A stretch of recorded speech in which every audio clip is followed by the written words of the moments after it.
And one thing I will say that I notice, across the board, if people aren't happy, the people you work with, they will eventually leave.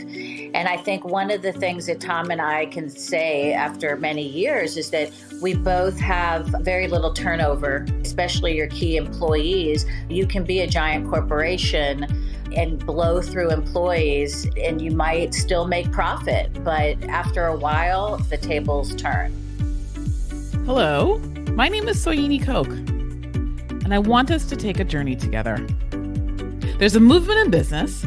Some call it stakeholder capitalism, others call it purpose-led business, others profits through purpose, going beyond profits, or we like to call it conscious capitalism. Regardless of what you like to call it, there are business leaders all over the world coming together and doing their best to use the power that they have for good and not for evil. And so I want you to join me in learning how to do this conscious capitalism thing better and better, one conversation at a time. Welcome to Capitalism Done Right, brought to you by CEO Exclusive and Conscious Capitalism Atlanta. In this episode, I am with the owners of two well-beloved Atlanta restaurants, Murphy's and Super Jenny. They've both been around for decades, and the owners have known each other for decades. They both talk with care about how they care for their employees and how this creates a positive ripple effect throughout the business.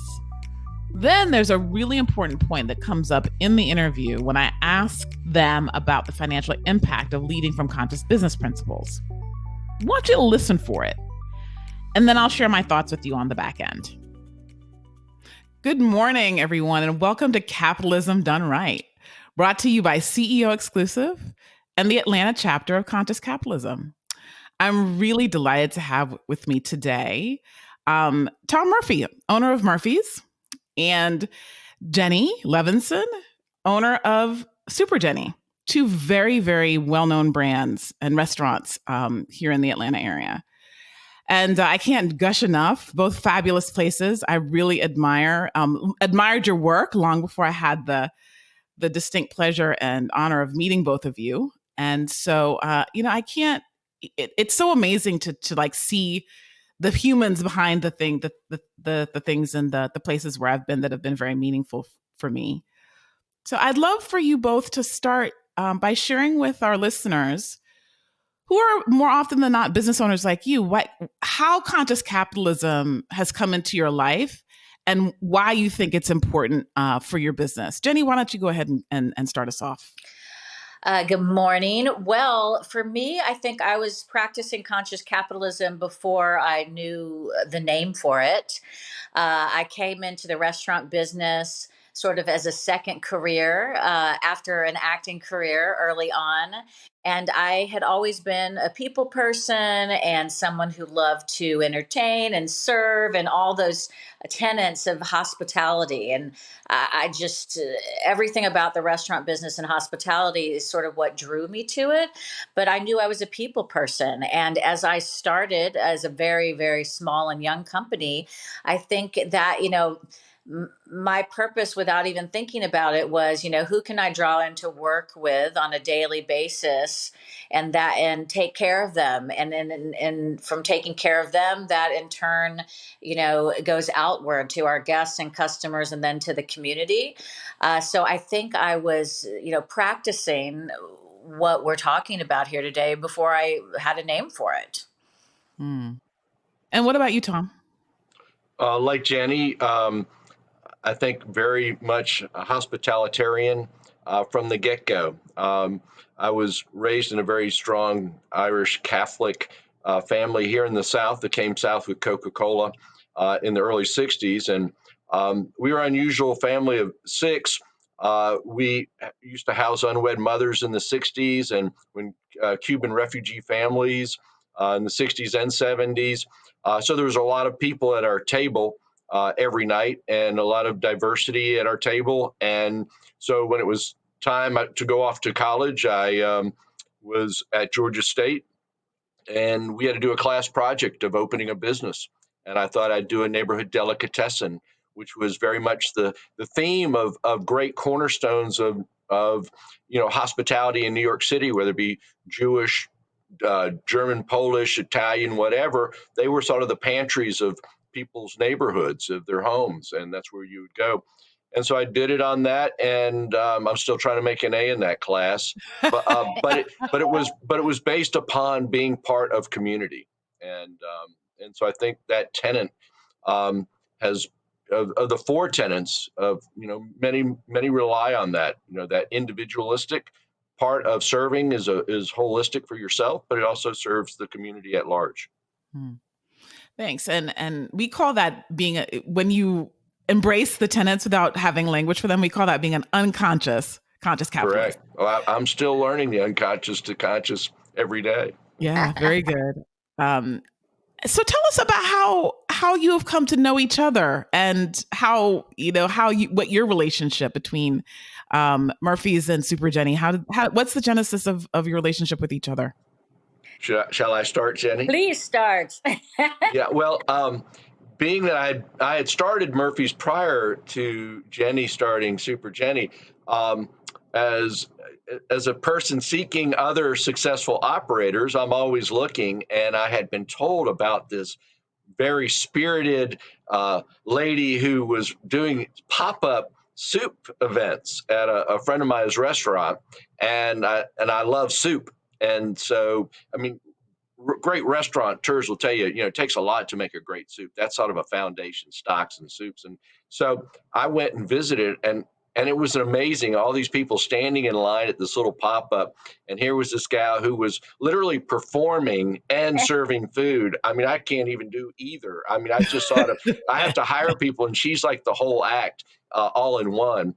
And it was just a beautiful sight and a wonderful opportunity to watch this passionate woman.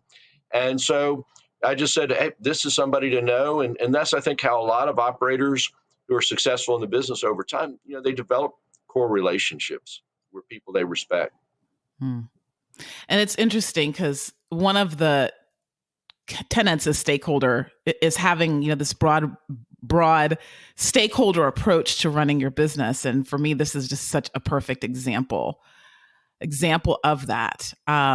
And so as you think about share with the audience, like some of the philosophy on some of your other stakeholders. Jenny, you mentioned your employees and how important they are, and that part of your purpose was providing a really wonderful place for them to work. So as you broaden out from your business relationships to your philosophy on the broader set of stakeholders that your businesses touch. Absolutely. I think when I first got started, as I said earlier, it was a friend of mine and myself. And, we did everything from coming and making the food to serving it to cleaning up. And during that course of that day, you're with one other person, or as you grow with these people that become your family. And that became, people always talk about, the customer's always first. And I really sort of got it opposite, that I put my team first, or whoever I was working with, because I felt if they were happy, they were going to obviously give better service back to the community. I just think from the very beginning, just when it was even just two of us working, that, when you're in a business like this, you become family. That's actually one thing I really learned from Tom early on, is that he really, you were 20 years, in business already, Tom, when we met, and just my admiration of how you took care of your people. And sometimes that is not easy to do when people are coming, asking for loans, when they need assistance, but you just have to make that decision if they're going to be your family or they're not going to be your family. And I just found that taking care of the people that I was working with on a daily basis was giving a much higher return, than focusing on actually the customers. I start with my team, and then that just spreads outward from there, if that makes sense. Mm. Absolutely. Yeah, it is. And it's the reason why we're having this conversation, because we want to pick that apart for people who may be skeptical about conscious capitalism. So Tom, I would love for you to unpack that a little bit for us. Some people don't think that that's the case. And if you look at how you look at their P&L, right, they don't necessarily invest in their people. They're more concerned with extracting profit from the business. So unpack why it is that both of you, but we'll start with Tom. Why does you think that the people first approach ends up providing better financial results in the end? I think there's a real difficult challenge for business owners, operators, to recognize that the first important investment is in yourself, and there's a very unconsciousness in why we do things. I mean, most operators, it's really about themselves, and it's very hard to recognize that's ego. And the question is that ego serving, are you really serving the others? Like, I'm helping my staff, I'm helping the guest. I mean, I think the real answer to that is I'm helping myself first. Because if you're not recognizing that you are pure of heart and of consciousness of it, then the energy level it takes to do what we do on a daily basis is only half-hearted, and you won't sustain. 40, we're on our 43rd year here. Jenny, how many years are you? What, 30? I mean, you're right. 24. 24. I mean, we don't do this being half-hearted.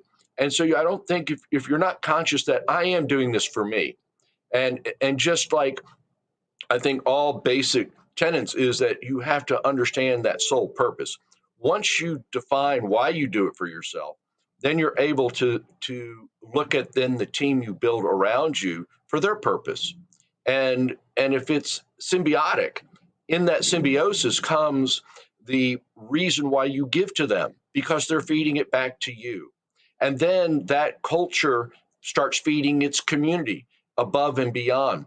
But it starts with you, and I think you also becomes, and we mentioned earlier, is that your family, the one your significant others, they're part of that as well. They're part of that culture and that participatory journey. And if they're not on board, then you have splits in the foundation of the mission.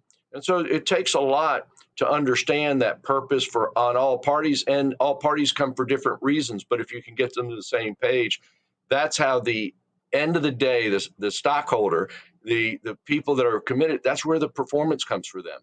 And I think that's why you see, very successful startups, when everyone gets on the same page of the purpose, magic happens. And that's what you're seeking, magic. Right. And I do want to add, though, I think all of this is a choice.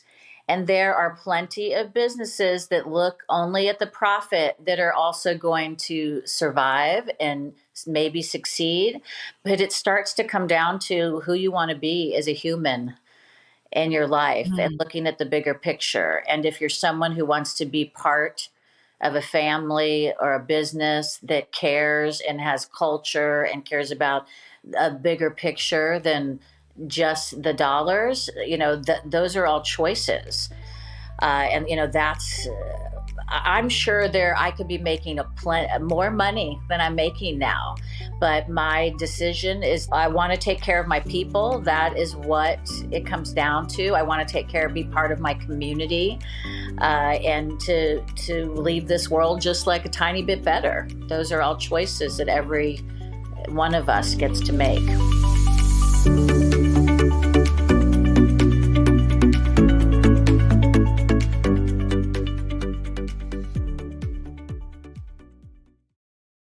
Wow, so I want to kind of dive into the choice part of it, because I think that's really important for folks to understand. I think you're absolutely right. If you look at the long-term longitudinal data, it's not clear that just deciding to lead from a people first standpoint automatically results in higher financial performance. That is not the case. So it's not a given, but there is a pathway for people who want to lead this way that can lead to better financial performance. And so I think both of you, what would your guidance be for how somebody who wants to lead a profitable, thriving business from this people first standpoint, like how do they actually learn how to get the financial performance through leading this way?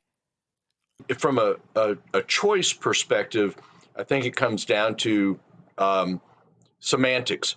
It's very important to define what success is from a financial measure as well as from a personal measure. Uh, Early on, when I started Murphy's at 21, success was all about fame and fortune, right? And having all those freedoms that come with that.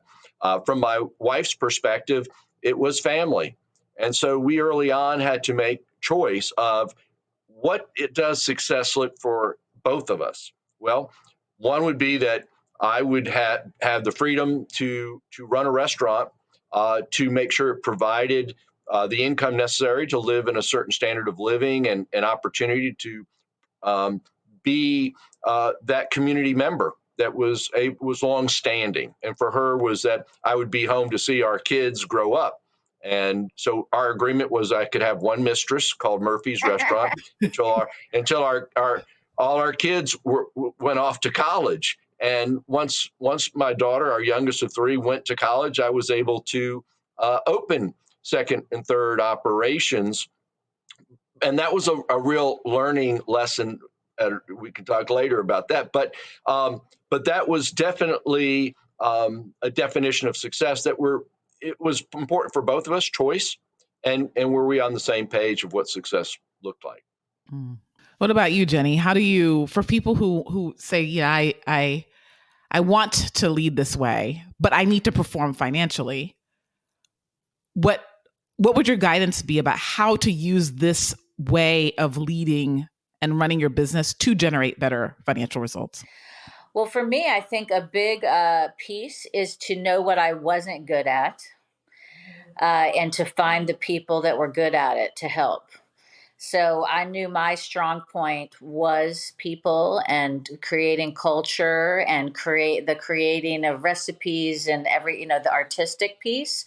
But the everyday, the business side and the money side is not my strong point. So it was also about finding the right connection of people that I could work with, that we were going to all support each other in our, in our pieces to come together to make a collective whole. So early, I mean, I discovered early on when I was really doing everything myself, you start seeing what you're not so good at. And that became, a very important factor as we grew, to bring in, some help and to learn and to continue learning, which I'm still doing, this many years later. Wonderful. And I also wonder how you all think about the tensions that might happen as folks who want to lead from a people first standpoint encounter, other stakeholders who may not be as invested and who are interested in, more traditional approaches to capitalism. Part of the reason why we're doing the podcast is we want to make the case for leading in this way. What's your thought on how to make the case? How do we empower more business owners and business leaders to make the choice to lead this way? Go ahead, Jen. Wow, I know, it's like, woo! Woo, that's a hard one. That's for me. It's tough. That's why we're here. No, I'm happy to throw in. I'm just go ahead. No, it's a tough one, but at the same time, I feel it's my mission to convince people there's no other choice than to start heading down this path. It's hard for me because I'm a pretty small business, with under 48 employees. So even though it seems like a lot to me, but I mean, I'm starting from the ground up and trying to attract other businesses, tell our story, show the profits that we can make with this story and this model, and one by one trying to affect some change. I'm not sure how to do it with larger corporations that have thousands of employees, but I'm interested in learning. That's what we're learning together. Yeah, we're on the learning journey together for sure. The challenge is that if I knew now what I would have known back then, I probably wouldn't have started. Ignorance is bliss. And I think that, the hospitality industry in the 43 years has grown and changed. It's very dynamic, even more so today. Um, And so there's a lot of data and there's a lot of knowledge necessary, I think, to excel in any industry because of technology and how fast the pace of business turns. But there's never been a better time. I mean, America is great in the sense that you have all these opportunities, and if you have the heart and you're passionate and you're willing to put in the work, this is still a great country to do things in, and you can have the opportunity to do it, and you have to do it because that's our purpose is to do. I mean, we have this life, and this life is a gift, and you have to get out here and challenge yourself, and that therein is the essence, I think, of business is that challenge, mind, body, and spirit. And you don't want to have regrets, and the regrets come from what I wish I had done. Um, so there are regrets of things I have done, but I've learned and I've gotten better for it. So Me that's too. part of it too. And one thing I will say that I notice, across the board, if people aren't happy, the people you work with, they will eventually leave. And I think one of the things that Tom and I can say after many years is that we both have very little turnover and very, of your key, especially your key employees. The longer they're with you, the more chance your story is going to get out there of, how you're doing things the right way, how you're taking care of your people. And so you can be a giant corporation uh, and blow through employees, and you might still make profit, but after a while, the tables turn. Hmm. That's a great statement. After a while, the tables do turn. Exactly, exactly. And so I would love, just as we close the show, what are your thoughts on continuing to grow as conscious leaders? What's the next thing that you would like to learn, or the next thing that really excites you about conscious capitalism and leading in this way? Well, I think for me is at 65 years of age, in that I really want to figure out how to bring more fun to capitalism. I mean, it's been a grind through COVID, obviously, and for challenges. But I think when life is at its fullest for me is when I'm having fun. And I think so many people in the industry of hospitality got into it because they had fun, and we need to bring that back. And I think whether it's in hospitality of service and restaurant or in any part of life, but I think if you're having fun, um, capitalism has a whole different conversation to it. Yeah, we do get awfully serious, don't we, Tom? We tend to. I We don't get know. We so got to bring joy. serious. Got to bring the joy to be back. The love of life, right? Right, right. What about you? Thank you so much for that, Tom. What about you, Jenny? For me, I want to pass it to the next generation. I'm trying to show my son, what enjoying your work looks like, what taking care of people and being an entrepreneur looks like from a different lens. From not, I'm just, I love money. I obviously love to travel. I love doing all these wonderful things, but my heart is not money driven. And I think my goal is, I'm only 22, Tom, but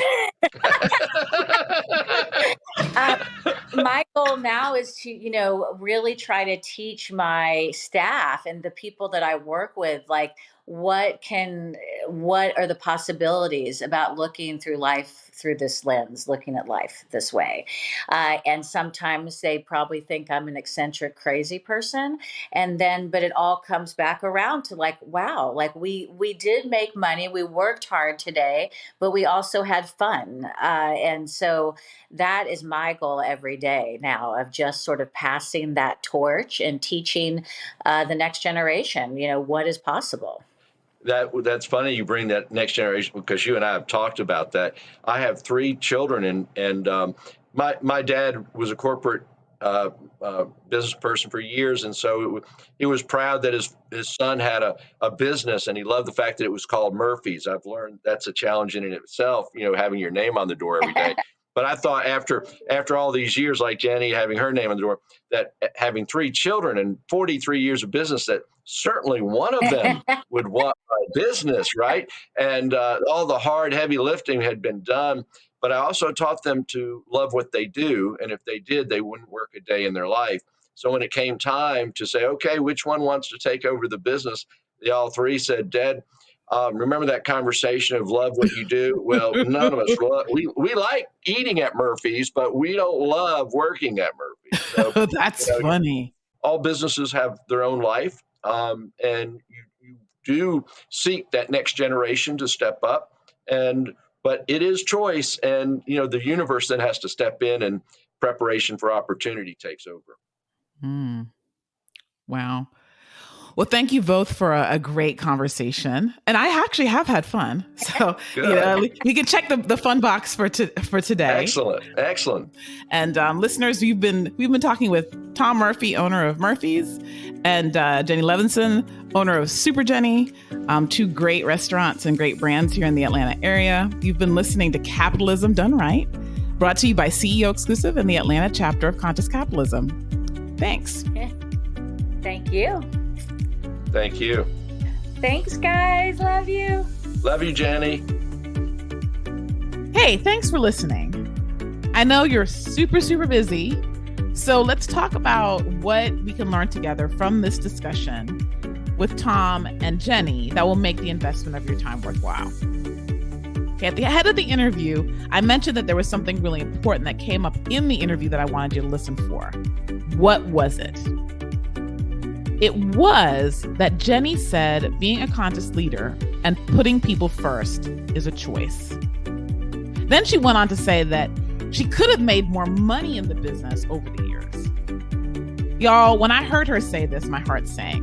And I said to myself, no! Because the whole show is supposed to be about how conscious capitalism can lead to making more money. And when I say we, I mean the leaders of the Conscious Capitalism Atlanta chapter, the executive producer.